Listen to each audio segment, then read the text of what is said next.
Good morning, I'm Naresh Margo. The headlines. New Delhi declaration adopted unanimously by G20 leaders seen as a major victory for India. Prime Minister Narendra Modi to chair session on the theme One Future on second and final day of G20 Summit today. Prime Minister Modi to also hold bilateral meetings with several world leaders, including French President Emmanuel Macron today. ISRO successfully conducts third Earth-bound orbit-raising manoeuvre of its solar mission Aditya L1. IMD predicts heavy rain in Madhya Pradesh, Maharashtra and Goa today. Death toll in Morocco earthquake crosses 2,000, more than 1,400 receive serious injuries. And in cricket, India to take on Pakistan in Super 4 clash of Asia Cup in Colombo this afternoon.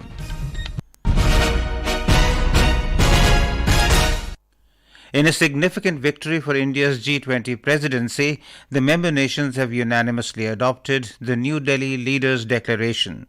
On the first day of the 18th G20 Summit in New Delhi yesterday, Prime Minister Narendra Modi announced the adoption of the declaration by the bloc of world's leading economies during the second session of the G20 Summit, titled One Family. ये वो समय है जब बरसों पुरानी चुनौतियां हमसे नए समाधान मांग रही हैं और इसलिए हमें ह्यूमन सेंट्रिक अप्रोच के साथ अपने हर दायित्व को निभाते हुए ही आगे बढ़ना है। कोविड-19 के बाद विश्व में एक बहुत बड़ा संकट विश्वास के अभाव का आया है। युद्ध ने इस ट्रस्ट डेफिसिट को और गहरा किया है। जब हम कोविड को हरा सकते हैं तो हम आपसी विश्वास पर आए इस संकट पर भी विजय प्राप्त कर सकते हैं। Inclusive growth, accelerating actions to deal with climate change, and increasing medical supplies to be future-ready for health emergencies, among others, are the focused areas of the G20 New Delhi Leaders' Declaration. The member countries have expressed their commitment to accelerate sustainable, balanced and inclusive growth with effective implementation of the 2030 Agenda for Sustainable Development. They also expressed commitment to accelerate action to address the issue of climate challenges by pursuing low carbon emissions, climate resilient and environmentally sustainable development pathways. More from our correspondent. The declaration, while referring to the Ukraine war, underscored that all states must act in a manner consistent with the purposes and principles of the UN Charter in its entirety. It added that in line with the UN Charter, all states must refrain from the threat or use of force to seek territorial acquisition against the territorial integrity and sovereignty or political independence of any state. It also added the use or threat of use of nuclear weapons is inadmissible. Revisiting the roots of the G20 congregation, the declaration noted that the forum is not a platform to settle security and geopolitical issues. The 37-page declaration says that the member nations agreed to pursue reforms for better, bigger and more effective multilateral development banks to address global challenges. Member countries also expressed their commitment to improve access to digital services and digital public infrastructure. Anand Kumar for Akashvani News, Delhi. Prime Minister Narendra Modi said that history has been created with the adoption of the New Delhi Leaders' Declaration. He added that, united in consensus and spirit, we pledge to work collaboratively for a better, more prosperous and harmonious future. He expressed his gratitude to all fellow G20 members for their support and cooperation. Briefing the media in New Delhi yesterday, External Affairs Minister Dr. S. Jaishankar said the declaration envisages a green development pact for a sustainable future.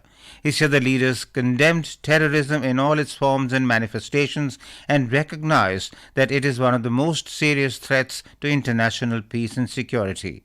The financing of terrorism is a very strong concern which the entire international community, not just the G20, shares. The 74 deals with illicit trafficking and diversion of small arms and light weapons. So I think these are concerns. So within the G20, I think these conversations are quite helpful. But obviously in terms of policy action, they will be carried into their particular mechanisms and forums which focus on the issue.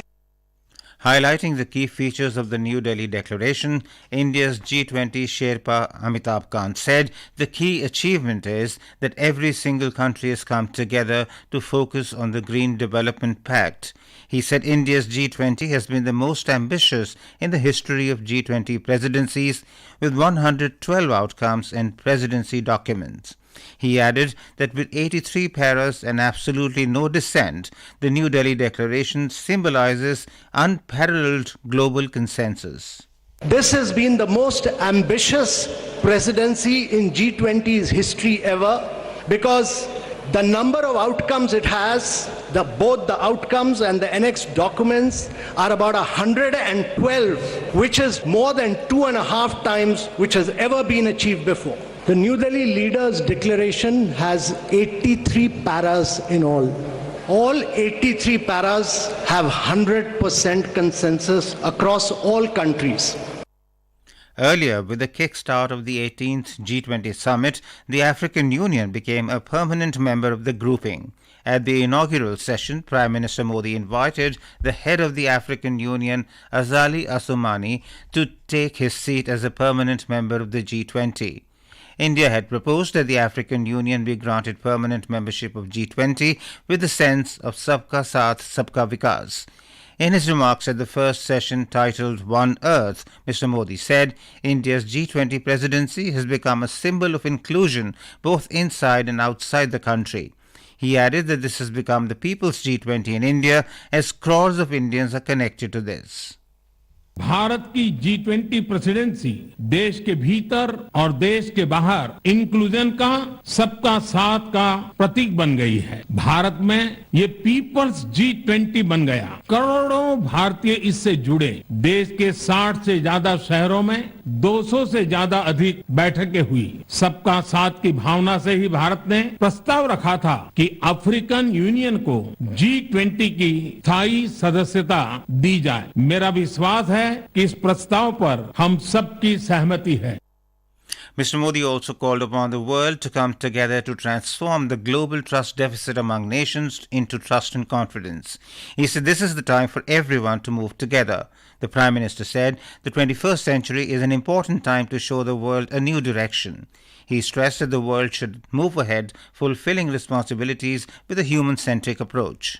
G20 के president के तौर पर भारत पूरी दुनिया का आह्वान करता है कि हम मिलकर सबसे पहले इस ग्लोबल ट्रस्ट डेफिसिट को एक विश्वास, एक भरोसे में बदलें। यह हम सभी के साथ मिलकर चलने का समय है और इसलिए सबका साथ, सबका विकास, सबका विश्वास, सबका प्रयास का मंत्र हम सभी के लिए एक पथ प्रदर्शक बन सकता है। वैश्विक अर्थव्यवस्था में उथल पुथल हो, नॉर्थ और साउथ का डिवाइड हो, ईस्ट और वेस्ट की दूरी हो, फूड, फ्यूल और फर्टिलाइजर का मैनेजमेंट हो, टेररिज्म और साइबर सिक्योरिटी हो, हेल्थ, एनर्जी और वाटर सिक्योरिटी हो, वर्तमान के साथ ही आने वाली पीढ़ियों के लिए हमें इन चुनौतियों के ठोस समाधान की तरफ बढ़ना ही होगा।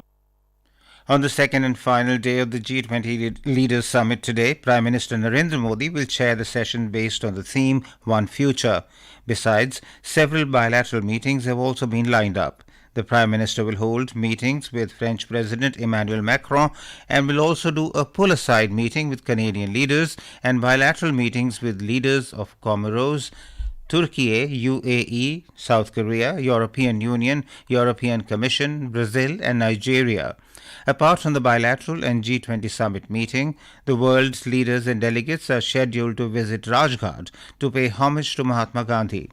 Yesterday, on the sidelines of the G20 Leaders Summit, the Prime Minister held bilateral meetings with Prime Minister of the United Kingdom, Rishi Sunak, and Japanese Prime Minister Fumio Kishida.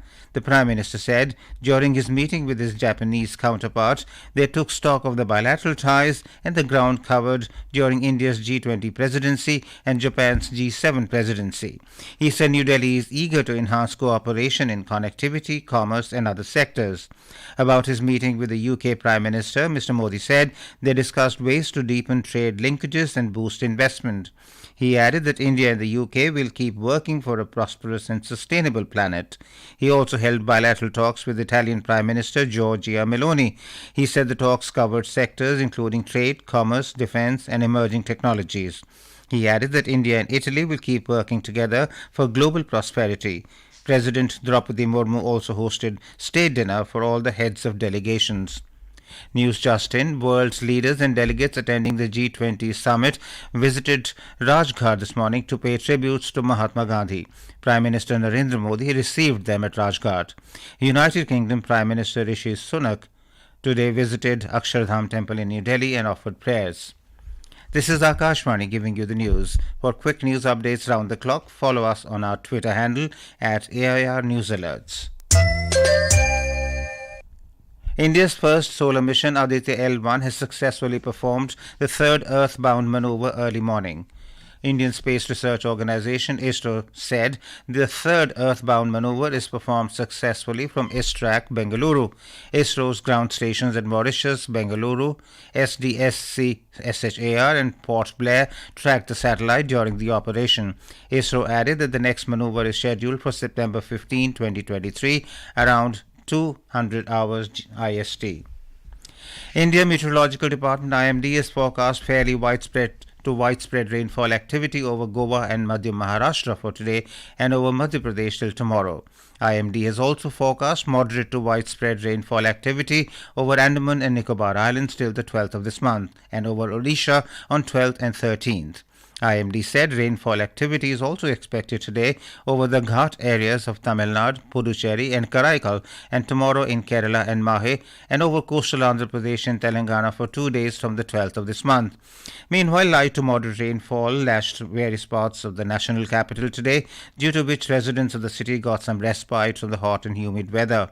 We spoke to Director of IMD in Chandigarh, Manmohan Singh, about the latest weather update. बारिश जो पिछले 24 घंटों में हुई है ये ज्यादा नहीं हुई है। पंजाब, हरियाणा और चंडीगढ़ में भी थोड़ी बारिश हुई है, लाइट टू मॉडरेट बारिश रही है और ये वेस्टर्न डिस्टर्बेंस की वजह से रही और साथ में जो ईस्टर्ली विंड भी चल रही थी, बे ऑफ बंगाल से भी हवाएं आ रही थी, जिसकी वजह से जो है वो बारिश हुई। आज भी थोड़ी प्रोबेबिलिटी रहेगी कुछ एक जगह पे लाइट बारिश या थंडर शावर जो हो सकता है।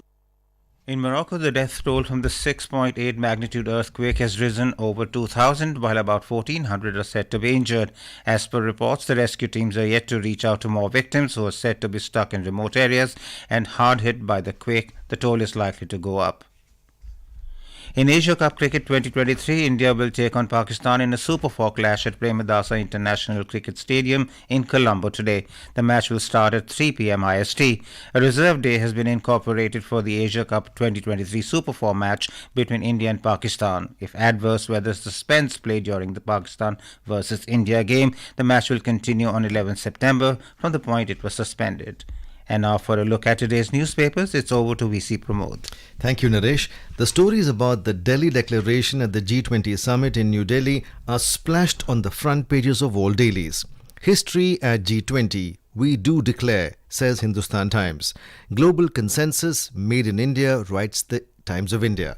G20 becomes G21 as India takes lead in bringing African Union to global trade, reports the Indian Express. Replica of iconic Connaught wheel becomes centre of attraction, says the Sunday Pioneer. Green signal for India-Europe corridor that will rival with China's Belt and Road Initiative, says the Financial Express. Sunak takes up FTA, growing Sikh radicals in Britain, reports the Economic Times. Chandrababu Naidu arrested in 3 a.m. swoop over the skill development scam is a headline in the Times of India. And finally, Malappuram municipality has kindled unprecedented excitement among senior citizens by opening its first Badai Bazaar, a free-of-cost centre for the elderly that will offer checkups and excursions shortly, reports the Hindu. And with that, it's back to you, Naresh. Thank you, Pramod. And now before we end the bulletin, the headlines once again. New Delhi declaration adopted unanimously by G20 leaders, seen as a major victory for India. Prime Minister Narendra Modi to chair session on the theme One Future on second and final day of G20 Summit today. Prime Minister Modi to also hold bilateral meetings with several world leaders, including French President Emmanuel Macron today. ISRO successfully conducts third Earth-bound orbit-raising manoeuvre of its solar mission Aditya L1. IMD predicts heavy rain in Madhya Pradesh, Maharashtra and Goa today. Death toll in Morocco Earthquake crosses 2,000, and in cricket, India to take on Pakistan in Super 4 Clash of Asia Cup in Colombo this afternoon.